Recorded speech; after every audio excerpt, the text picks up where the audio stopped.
Bismillah ar-Rahman ar-Rahim. Assalamu alaikum wa rahmatullahi ta'ala wa barakatuh. One of the most recommended prayers in Islamic teachings is Salatul Ghufayla. It's a 2-unit prayer that takes only a few minutes to perform between Maghrib and Isha prayers, but comes highly recommended by the Ahl al-Bayt alayhim salam with great rewards. A hadith from Imam al-Sadiq alayhi salam from his fathers, from Rasulullah Muhammad sallallahu alayhi wa sallam, found in the book Thawabul A'mal by Shaykh al-Saduq, places the reward of praying Salatul Ghufayla as inheriting paradise. Other narrations point to the fulfillment of wishes because of this salah. We usually pray Maghrib followed by Isha and not reflect upon the short time in between these two prayers. It's called the time of ghafla, meaning negligence, since people are generally heedless of its importance as well as potential. The period between Maghrib and Isha is also suggested as a symbol of how short this life is. Hence, the time for Ghufayla prayers is straight after Maghrib Salah and before we pray Isha prayers. However, according to some scholars, it can still be prayed after Isha prayers if we forget to do so between Maghrib and Isha.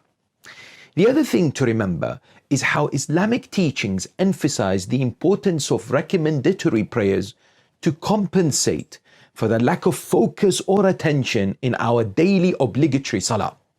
The more mustahab salahs we perform, the more likely our daily wajib prayers will be accepted by Allah subhanahu wa ta'ala.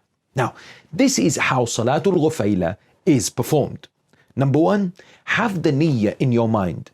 I am praying Salatul Ghufayla 2 rakats qurbatan ila Allah ta'ala, to get close to Allah. Second, recite Surah Al-Fatiha. Third, without saying Bismillah, recite verses 87 and 88 of chapter 21 as follows. وَذَا النُّونِ إِذْ ذَهَبَ مُغَاضِبًا فَظَنَّ أَن لَّن نَّقْدِرَ عَلَيْهِ فَنَادَى فِي الظُّلُمَاتِ أَن لَّا إِلَٰهَ إِلَّا أَنتَ سبحانك إني كنت من الظالمين فاستجبنا له ونجيناه من الغم وكذلك ننجي المؤمنين. 4. Go down to ruku', then stand up, then go down to sajda as normal. 5. In the second rak'ah, recite Surah Al-Fatiha. 6. After Fatiha, immediately and without reciting Bismillah, recite Ayah 59 of chapter number 6. وعنده مفاتح الغيب لا يعلمها إلا هو ويعلم ما في البر والبحر وما تسقط من ورقة إلا يعلمها ولا حبة في ظلمات الأرض ولا رطب ولا يابس إلا في كتاب مبين. Then raise your hands in qunut and say, اللهم إني أسألك بمفاتح الغيب التي لا يعلمها إلا أنت أن تصلي على محمد وآله. Then you can ask for your wishes and whatever you wish to supplicate for. Finally recite the following. اللهم أنت ولي نعمتي والقادر على طلبتي تعلم حاجتي فأسألك بحق محمد وآله عليه وعليهم السلام لما قضيتها لي. Now, you might be asking, can we hold a piece of paper or use the phone or listen to it being recited and repeat? The answer is yes to all these. Hopefully, with practice, it's eventually memorized. Now the prayer is then completed as normal.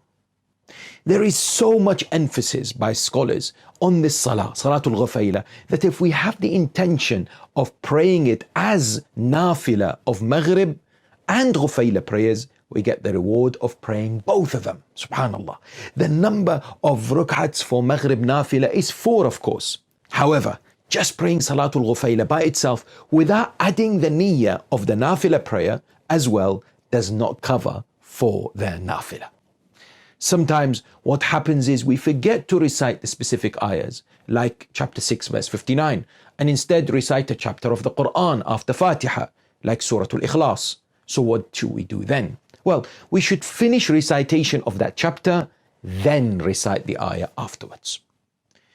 We can pray Salatul Ghufayla while sitting also, but if doing it in the sitting position, 2 rakats sitting equals 1 standing. There is no qadha for Salatul Ghufayla, so if we missed it, we can plan to do it the next day, inshallah. Dear brothers and sisters, I strongly recommend you start praying Salatul Ghufayla if you haven't already done so. It will change your life, inshaAllah. We are all desperate for the mercy and reward from Allah subhanahu wa ta'ala, and the more righteous and recommended deeds we can do, the more we advance and progress towards success, happiness, and the pleasure of the Almighty subhanahu wa ta'ala.